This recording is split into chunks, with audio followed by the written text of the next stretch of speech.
নমস্কার বন্ধুরা, নবদিগন্ত চ্যানেলের পক্ষ থেকে আপনাদের সকলকে জানাই স্বাগতম।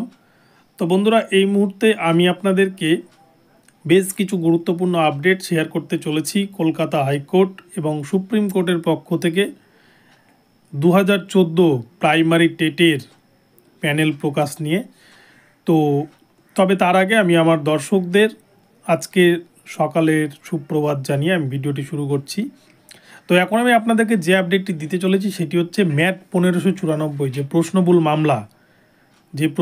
মামলা নিয়ে 6 নম্বর পাওয়ার কথা চাকরি প্রার্থীদের, সেই প্রশ্নবুল মামলায় কি আপডেট উঠে এসছে সুপ্রিম কোর্টের পক্ষ থেকে, এই হচ্ছে একটি বিষয়। এবং আরও একটি বিষয় যেটি হচ্ছে 58,000 প্যানেল প্রকাশ মামলা। এই 58,000 প্যানেল প্রকাশ মামলায় এবারে কিন্তু পর্ষদ পুরোপুরি ডুবতে চলেছে। তো এই 58,000 প্যানেল প্রকাশ মামলা নিয়েও একটি বিশেষ গুরুত্বপূর্ণ আপডেট উঠে এসছে ডিভিশন বেঞ্চ থেকে, বিচারপতি তপব্রত চক্রবর্তীর ডিভিশন বেঞ্চ থেকে। তো চলুন আমরা এই আপডেটগুলি এখন বিস্তারিত এই ভিডিওর মাধ্যমে সম্পূর্ণরূপে জেনে নিই। তবে তার আগে বলে রাখি, যারা প্রথমবার আমার চ্যানেলে এসেছেন আপনারা কিন্তু অবশ্যই আমার চ্যানেলটিকে সাবস্ক্রাইব করে অল নোটিফিকেশান অন করে দেবেন, কেননা এই ধরনের আপডেট আপনারা কিন্তু একমাত্র নবদিগন্ত চ্যানেল থেকেই সবার আগে সবার প্রথমে পেয়ে যাবেন। তো চলুন বন্ধুরা, আমরা এবার আপডেটটি বিস্তারিত দেখে নিই। তো বন্ধুরা, প্রথম যে বিষয়টি নিয়ে আলোচনা করব সেটি হচ্ছে ম্যাট 1594 বা প্রশ্নভুল মামলা, যেটি 2014 সালের যে পরীক্ষা নিয়েছিল প্রাইমারি পর্ষদ, সেখানে কিন্তু 6টি প্রশ্ন ইচ্ছাকৃতভাবে ভুল রাখা হয়, যেটা সিবিআইয়ের চার্জশিটে উল্লেখ করা আছে। এবং সেই 6টি প্রশ্ন ভুলের কারণে একাধিক ক্যান্ডিডেট 2018 সাল থেকে কিন্তু চাকরি পেয়েই চলেছেন কোর্ট কেসের নামে। তো অনেকেই এই প্রশ্ন ভুল থেকে চাকরি পেয়েছেন এবং অনেকেরই ভাগ্য এখন এই প্রশ্নভুল মামলায় ঝুলে রয়েছে। সেক্ষেত্রে কিন্তু একটা বিষয় বলা যেতে পারে যে কিছু জন একই মামলার গ্রাউন্ডে চাকরি করছে বর্তমানে, আর কিছু জন এই ম্যাট 1594 একই মামলার গ্রাউন্ডে তারা কিন্তু এখনও ঝুলে রয়েছে, তাদের ভাগ্য সুপ্রিম কোর্টে। কেননা যেহেতু অরিজিনাল ওএমআর কপি নেই পর্ষদের কাছে, তাহলে আর কাউকে পাস করানো যাবে না, এরকম একটি বিষয় একমার দাবি তুলেছে একদল টেট পাস প্রার্থী। আর সেই জন্য কিন্তু মামলাটা সুপ্রিম কোর্টে স্টে হয়ে রয়েছে। তো এই ম্যাট 1594 নিয়ে অনেক জলঘোলা হচ্ছে।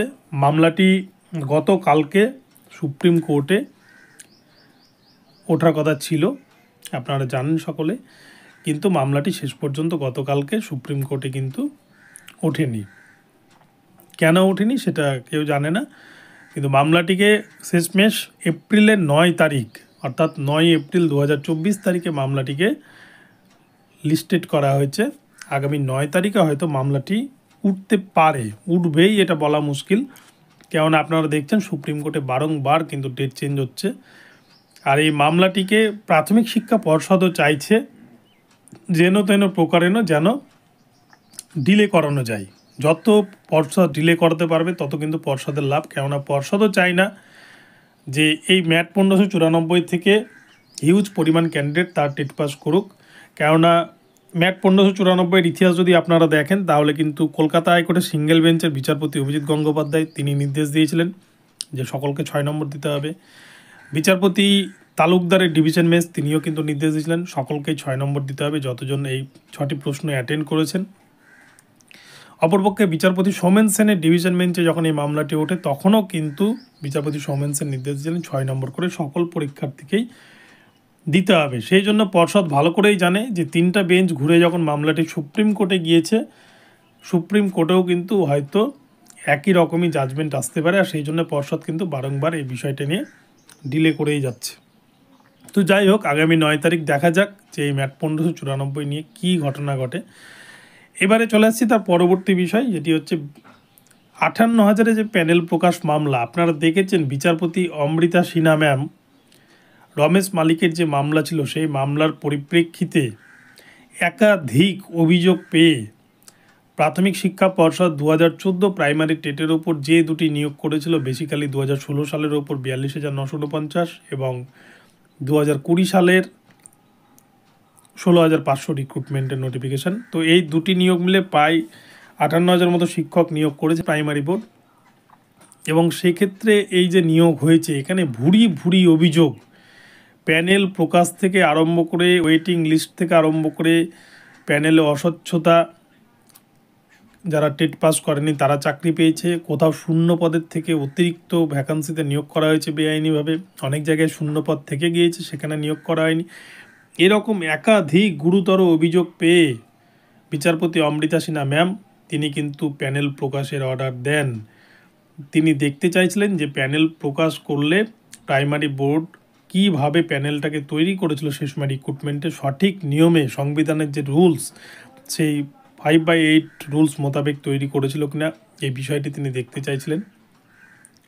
কিন্তু আমরা দেখেছি বারংবার প্রাথমিক শিক্ষা পর্ষদ তারা কিন্তু প্যানেল প্রকাশ করবে না এই কথা বারংবার তারা জানিয়ে দেয়, আদালতেও জানায়, এবং শেষমেশ তারা যখন আদালতের চাপের মুখে পড়ে তখন তারা কলকাতা হাইকোর্টের ডিভিশন বেঞ্চে বিচারপতি সৌমেন সেনের বেঞ্চে গিয়ে আশ্রয় নেয় এবং বিচারপতি সৌমেন সেন সঙ্গে সঙ্গে মামলাগুলিতে কিন্তু স্টে ফেলে দেয় যে প্যানেল দেখতে পারবে না পরীক্ষার্থীরা বা প্যানেল প্রকাশের প্রয়োজন নেই। তো সৌমেন সেনের বিষয়টি আপনারা সকলেই জানেন যে বিচারপতি অভিজিৎ গঙ্গোপাধ্যায় সৌমেন সেনের সমস্ত মুখোশ খুলে দিয়েছেন। তো যাই হোক, এটি একটি বিতর্কিত বিষয় কলকাতা হাইকোর্টের ইতিহাসে, তো সেদিকে যাচ্ছি না। কিন্তু কেন স্টে পড়তো হয়তো বিষয়টা সকলের কাছেই ক্লিয়ার। একটা প্যানেল প্রকাশ করতে কারো কোনো অসুবিধা থাকার কথা নয়, এবং যে প্যানেলের উপর বেস করে 58,000 শিক্ষক নিয়োগ হয়ে গেল একটা রাজ্যে, যেখানে লক্ষ লক্ষ পরীক্ষার্থীর ভবিষ্যৎ জড়িয়ে আছে, সেই প্যানেল প্রকাশ করলে যদি কারো সমস্যা হয় তাহলে তো সেখানে দুর্নীতি হয়েছে, এটা স্বাভাবিকভাবে ধরেই নিতে হয়।